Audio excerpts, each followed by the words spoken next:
The Song of Solomon, sometimes called the Song of Songs, something like that, is a very weird book. Let's just be real.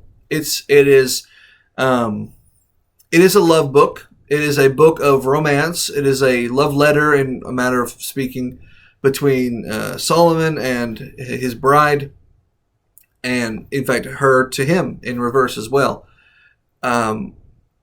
But because it is so old, and because it is of a totally different culture, it can be hard to wade through the metaphors and the idioms and the figures of speech and see the simple, pure romance at the heart of it. At the heart of it is just that, a pure romance.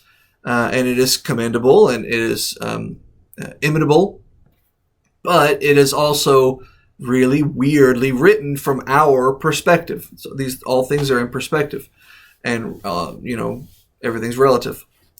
But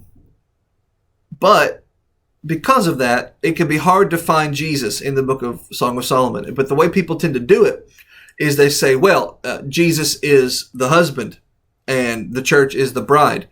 Well, that's true. That statement is true. Christ is described in Ephesians, various other places, as the husband to the church, which is his bride. That's true, Ephesians 5. But that's not to say, and we shouldn't sloppily phrase it that way when talking about Song of Solomon, because that's not to say that when you read Song of Solomon, you're supposed to read Jesus as the husband and the church as the bride, because if you do, it gets really weird. Don't do that. Instead, you could say, look at the devotion and love and desire for connection that Solomon has with his wife. Well, that's what a husband should have with his bride. And Christ, described as a husband, has that with his bride. So you gotta get from A to B to C to D to make that connection. It's not an easy shot. You have to kind of dance around to get there, but it's there. The other thing I would point out, the other statement from the book that I would point out, is Song of Solomon, chapter 2, verse 1, which says, I am the rose of Sharon and the lily of the valleys.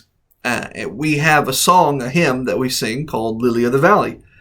And it's obviously taken from this, but that text in Song of Solomon is not talking about Jesus. It's not prophetic about Jesus. It's about a wife's love for her husband.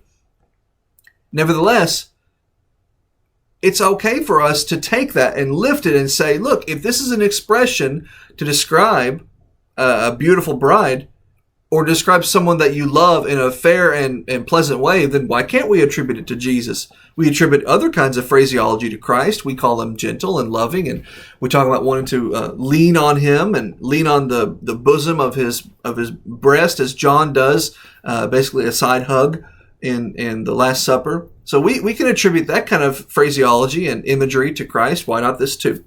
So that's my connection in my mind. It's kind of my headcanon for Song of Solomon, is he is my lily of the valley, just as Solomon's bride was to him.